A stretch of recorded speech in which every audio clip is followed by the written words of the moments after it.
The Nazi world view, यानी Nazi जो थे वो दुनिया के बारे में क्या सोचते थे या दूसरी कम्युनिटीज़ को लेकर उनकी क्या थिंकिंग थी, इसी के बारे में इस टॉपिक में दिया गया है। जो हमने नाजी के द्वारा क्राइम किया गया सेकेंड वर्ल्ड वार में, जिसमें लाखों लोग मारे गए, जिन लोगों को नाजियों ने मारा वह एक सिस्टम ऑफ बिलीफ के तहत जो है वो मार रहे थे। यानी कह सकते हैं कि एक मकसद और एक पर्पस के कारण जो है वो इतनी बड़ी संख्या में लोगों का हत्या किया गया नाजी और हिटलर के द्वारा। नाजी की अगर हम वर्ल्ड व्यू की बात करें तो नाजियों के अकॉर्डिंग इस धरती पे सारे लोग इक्वल नहीं हैं। उन्होंने एक लिस्ट तैयार की थी जिसमें अलग अलग कम्युनिटीज को अलग अलग रैंक जो है वो दिया गया था। इसमें जो नॉर्डिक जर्मन आ रहे थे, जो ब्लू आइज वाले थे, इन्हें टॉप पे रखा गया था, और ज्यूस जो कम्युनिटीज थी उन्हें सबसे लोवेस्ट रंग में जो है वो रखा गया था, सबसे निचली कम्युनिटीज माना जाता था।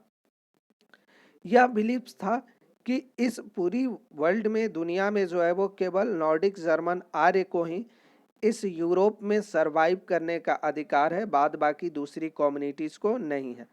और यह हिटलर्स के बिलीफ जो है वो, हिटलर ने इस तरह की रेसिज्म वाली जो आइडियोलॉजी और थिंकिंग थी, उस थिंकिंग और आइडियोलॉजी को हिटलर ने चार्ल्स डार्विन और हार्बर्ट स्पेंसर, जो एक बायोलॉजिस्ट थे, कह सकते हैं साइंटिस्ट थे, उनसे जो है इन चीज़ों को सीखा था।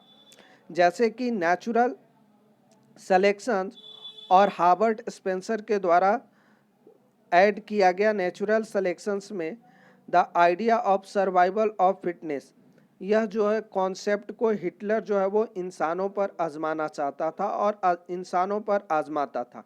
कहने का मतलब यह हुआ कि जो चार्ल्स डार्विन और हार्बर्ट स्पेंसर ने जो अपनी थ्योरी जीव जंतु, पशुओं के लिए, पक्षियों के लिए और जानवरों के लिए दी थी, उसी थ्योरी को जो प्लांट्स और एनिमल के लिए थी, उस थ्योरी को हिटलर इंसानों पर जो है अप्लाई करता था।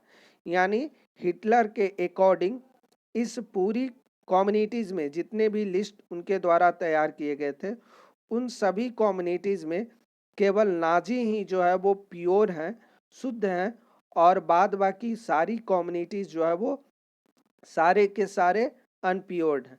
तो इन्हें प्योर करने का एक ही तरीका है कि या तो ये चेंज होकर प्योर नॉर्डिक जर्मन आर्य बन जाए, या अपनी प्योरिटी को जो है वो समाप्त करना चाहते हैं तो इन्हें इस दुनिया से, या कह सकते हैं इन्हें मरना होगा।